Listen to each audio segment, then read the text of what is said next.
Everyone's starting up. I'm not surprised. What a gorgeous day. Welcome to a very, very, very, very sunny Broome Airport in WA.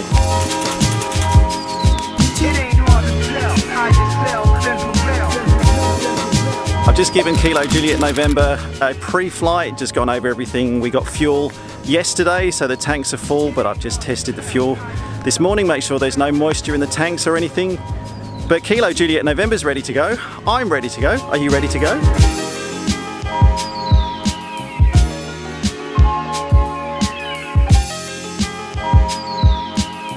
What's the plan today, Steph? What's that? The plan today? Oh, I'm glad you asked. Well, it's actually a really fun one today. What we're going to do is we're going from Broome to Kununurra, but instead of going in a straight line, I'm going to go up the coast, so northbound up the coast to a place called Cape Levesque, which is apparently supposed to be beautiful. Now, we're not going to land there, we're just going to overfly and then keep going over a place called Talbot Bay. Not Talbot Bay, as someone from the UK calls it, but Talbot Bay, as I was recently corrected. Now, Talbot Bay is where you get a natural phenomenon called the horizontal waterfalls. Now, these waterfalls are made from tidal movement in between two very narrow bits of rock. So as the water rushes through, you get this kind of horizontal waterfall-y effect. The clue's really in the name. So let's jump aboard Kilo Juliet November and let's go.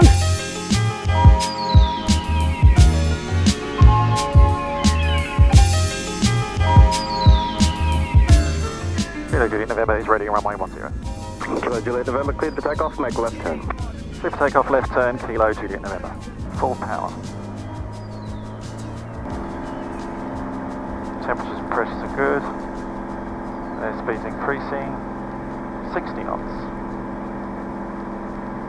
70 knots.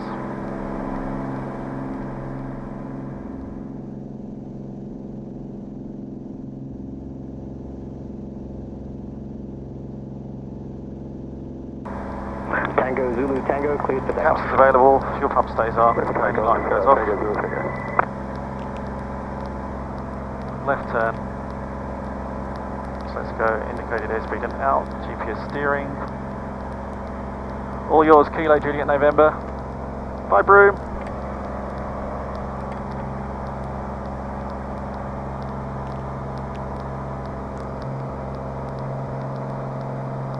Kilo Juliet November departed Broome, time 25, tracking 022, estimate for Cape Levesque, time 13, we're passing 5,300, climbing 5,500. Kilo Juliet November, are you returning today? Negative, Kilo Juliet November onto Kununurra. Kilo Juliet November, roger, report, maintaining 5,500 with distance. Kilo Juliet November, 10 miles from Broome, maintaining 5,500. Kilo Juliet November, thanks. You're now clear of Class Delta airspace. Frequency change approved. G'day. Kilo Juliet November, thanks for your help. G'day.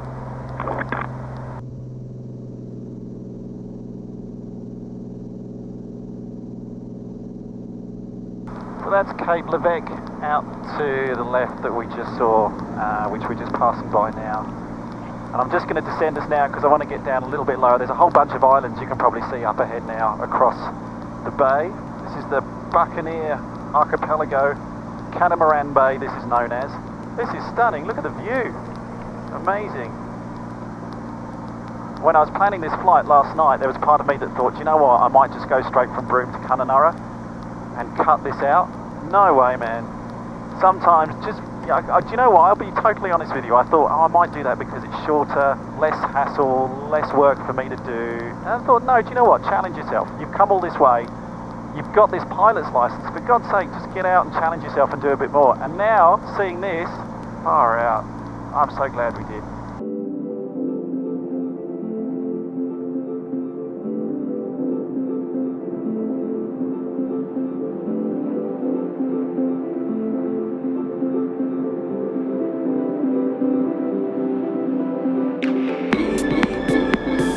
Whales, where are the whales? I was told there would be whales. Wow. Just wow. Traffic in the Talbot Bay area, Cirrus Kilo Juliet November is approximately 15 miles to the west, 2,500. We'll be overflying and doing a few orbits in the area of Talbot Bay. Estimate time approximately 30. Talbot Bay traffic.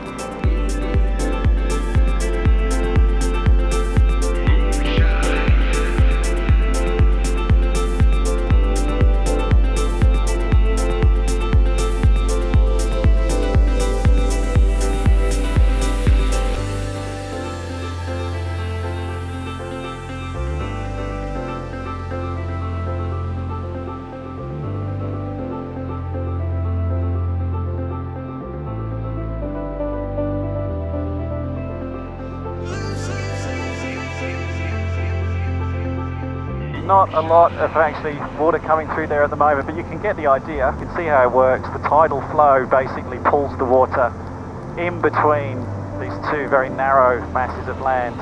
I hope you can see as well out the window as I can of these things. They're pretty awesome. I'll do one more orbit and then I'll get us back on our track. Watching my speed, watching my bank angle, all that fun stuff.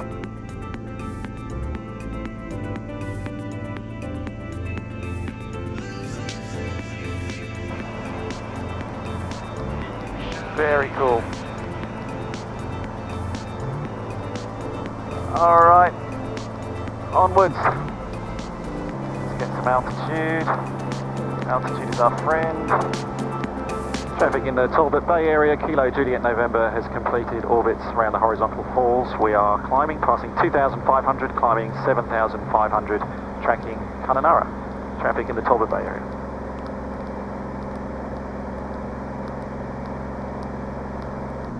It's so pretty, isn't it?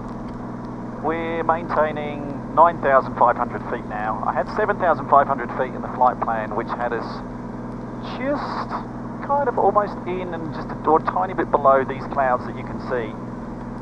These little sort of fair weather cumulus clouds. And I thought, it's only a really thin layer and there's loads of gaps, as you can see. I can still see down to the ground, so I thought I'd be smoother up on top. Plus we've got a nice tailwind.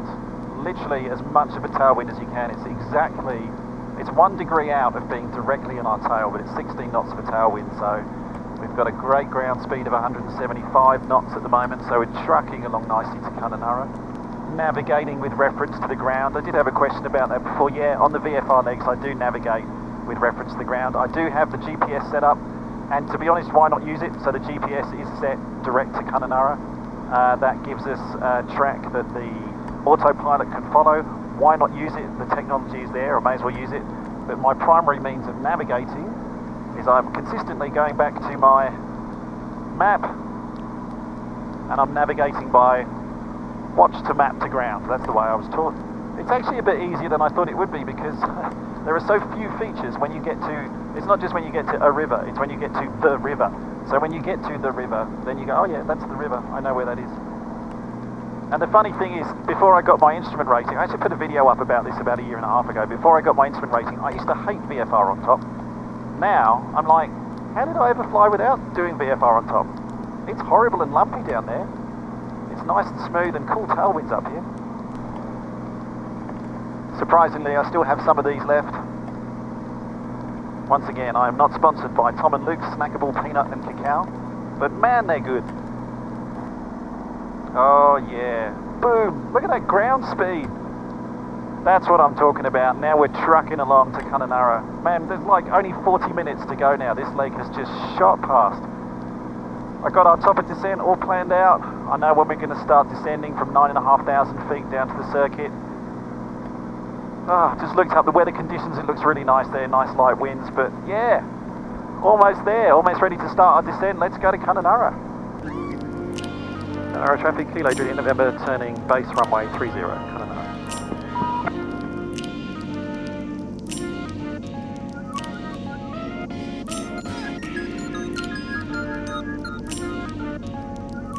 Kununurra traffic, Kilo Juliet November, turning final runway 30, full stop, Kununurra.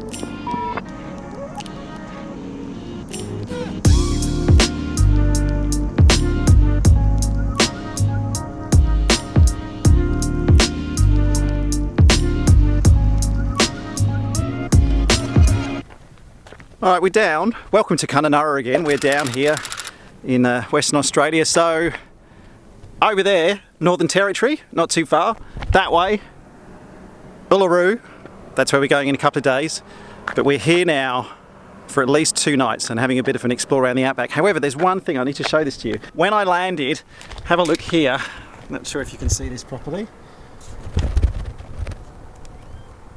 See the oil? See that? Yeah, that's fresh oil, and I followed it down.